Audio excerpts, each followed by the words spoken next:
नमस्कार सभी को। अब तक के वीडियो में हमने कॉस्ट ऑफ कैपिटल के चैप्टर के अंतर्गत cost of debit capital, cost of preference share capital, cost of equity share capital, इन सभी का अध्ययन किया था। अब हम कॉस्ट ऑफ रिटेन अर्निंग, प्रतिधारित अर्जनों की लागत, उसका अध्ययन करेंगे।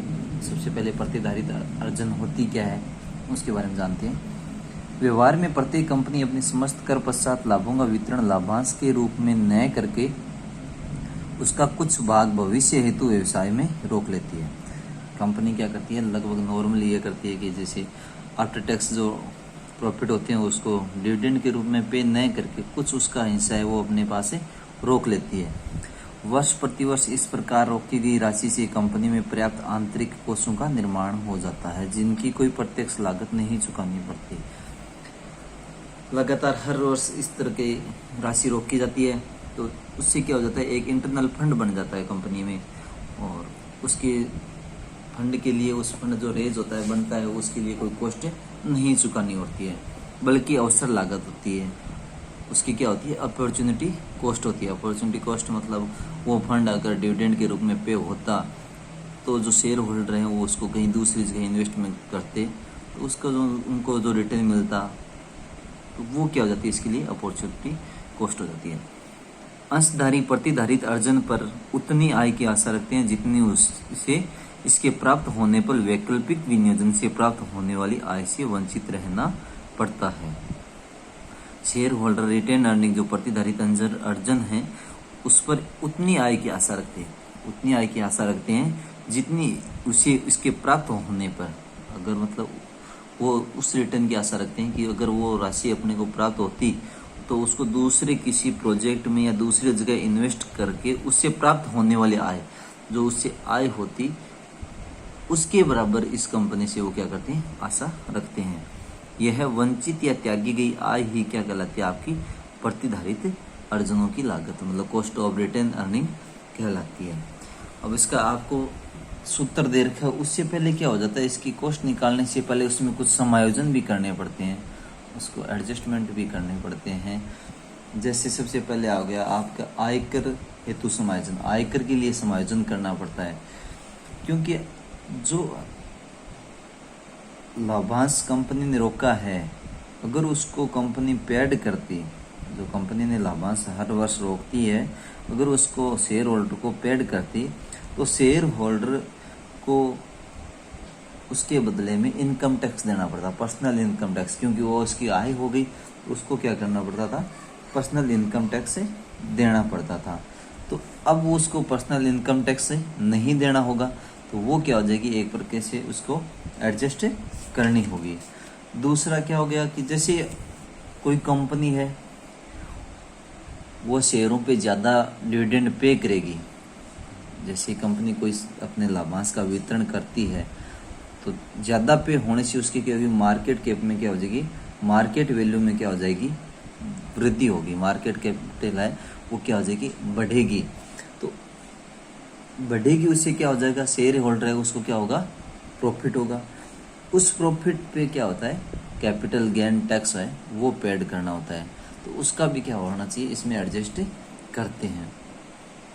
तीसरी चीज़ हो गई कि जैसे मान लो कोई कंपनी से अपना डिविडेंड पे करती है शेयर होल्डर को तो शेयर होल्डर उस राशि को किसी दूसरे प्रोजेक्ट में या दूसरी जगह इन्वेस्ट करते हैं तो वो दूसरे प्रोजेक्ट में राशि इन्वेस्ट करने या दूसरी जगह इन्वेस्ट करने के लिए उनको क्या करना होता है, ब्रोकरेज या कमीशन देना होता है। तो ब्रोकरेज या कमीशन होता है तो वो भी क्या हो जाती है, उसके लिए एक कॉस्ट होती है तो उसका भी क्या होता है, इसमें एडजस्ट करना पड़ता है। सबसे पहले इसका जो फॉर्मूला दे रखा है तो जैसे कॉस्ट ऑफ रिटेन अर्निंग के आर बराबर क्या हो गया, D/MP × 100। ये तो सीधा नॉर्मल फॉर्मूला था अपना डिविडेंड यील्ड मेथड का। तो डी में से डिविडेंड था उसमें से क्या क्या करना पड़ता है आपका, 1 - टैक्स रेट, ये TP हो गया आपका टैक्स पर्सनल। तो आपका पर्सनल टैक्स किस पे दोगे आप, डिविडेंड पे। ब्रोकरेज आप किस पे देते हो, डिविडेंड पे, क्योंकि ब्रोकरेज आप दूसरी जगह इन्वेस्ट क्या करोगे, डिविडेंड इन्वेस्ट करोगे। तो दूसरी जगह इन्वेस्ट करोगे तो आप क्या, ब्रोकरेज किस पे आएगी, सिर्फ डिविडेंड पे।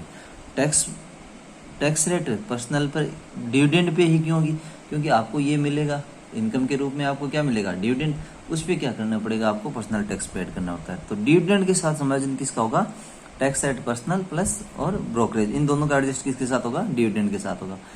अब आपका मार्केट वैल्यू बढ़ी है तो मार्केट प्राइस बढ़ी है तो उसके साथ किसका हो जाएगा, tax of capital gain, capital gain का जो टैक्स है उसका किसके साथ हो जाएगा, मार्केट प्राइस के इनटू 100। यह बात दूसरा फॉर्मूला था अर्निंग, ई का हो गया अर्निंग पर शेयर बटा मार्केट प्राइस इंटू 100, ये नॉर्मल फॉर्मूला है। तो उसमें डिविडेंड के साथ पर्सनल टैक्स और ब्रोकरेज का समायोजन था, तो इसमें किस के साथ हो जाएगा, अर्निंग्स के साथ, क्योंकि पर्सनल टैक्स किस पे चुकाएगा, अर्निंग, और अर्निंग अगर दूसरी जगह इन्वेस्ट करेगा तो उसके बदले में क्या पेड करना पड़ेगा उसको, ब्रोकरेज। और tax rate, capital gain tax rate है उसका किसके साथ हो जाएगा, मार्केट प्राइस के साथ। तीसरा क्या हो गया आपका, डिविडेंड जो ग्रोथ रेट वाला विधि है उसकी, डिविडेंड बटा market price into 100 plus growth into 1 minus tax personal into 1 minus brokerage. तो ये क्या हो जाएगा आपका जो विधि है उसमें सीधा टैक्स, पर्सनल टैक्स और ब्रोकरेज, इन दोनों का क्या करना है, समायोजन करना है। चौथा एक और भी दे रखा है, इसमें पहले नहीं लिखा, मैंने लास्ट में लिखा है, कॉस्ट ऑफ इक्विटी कैपिटल, जो इक्विटी कैपिटल की आपने कॉस्ट निकाली उसमें टैक्स, पर्सनल टैक्स और ब्रोकरेज, इन दोनों का क्या करना है, समायोजन करना है। क्योंकि आपने निकाली है तो उसमें मार्केट वैल्यू का भी आपने साथ में एडजस्ट कर लिया। तो डी या ई का क्या अर्थ था आपका, डी और ई का क्या अर्थ हो गया आपका, अंशधारियों की प्रति अंश अपेक्षित लाभांश या अर्जन दर, share holder expected rate of dividend और earning per share, share holder की क्या एक्सपेक्टेड है उस पर हो गया। टीपी हो गया अंशधारियों की व्यक्तिगत आय पर आयकर दर, अंशधारियों की जो व्यक्तिगत आय है उस पर आयकर दर। Income tax rate on personal income of share holder. TC हो गया पूंजीगत लाभ पर आयकर की दर। Tax rate on capital gain, पूंजीगत लाभांश जो होगा, लाभ होगा आपको, जो क्यों मार्केट वैल्यू बढ़ेगी, मार्केट वैल्यू बढ़ेगी तो आपको क्या होगा, पूंजीगत लाभ होगा। तो पूंजीगत लाभ पर क्या हो जाएगी, आयकर की क्या दर होगी, तो वो क्या हो जाएगी आपकी टीसी, मतलब income tax rate on capital gain.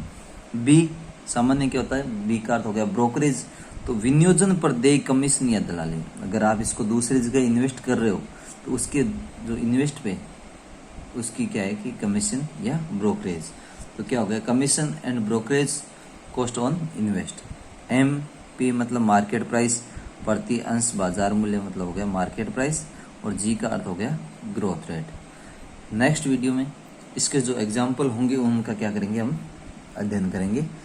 तो इस फॉर्मूले के आधार पे, जो 3 या 4 फॉर्मूले, इनके आधार पे क्या रिटेन अर्निंग की कॉस्ट निकाल सकते हैं।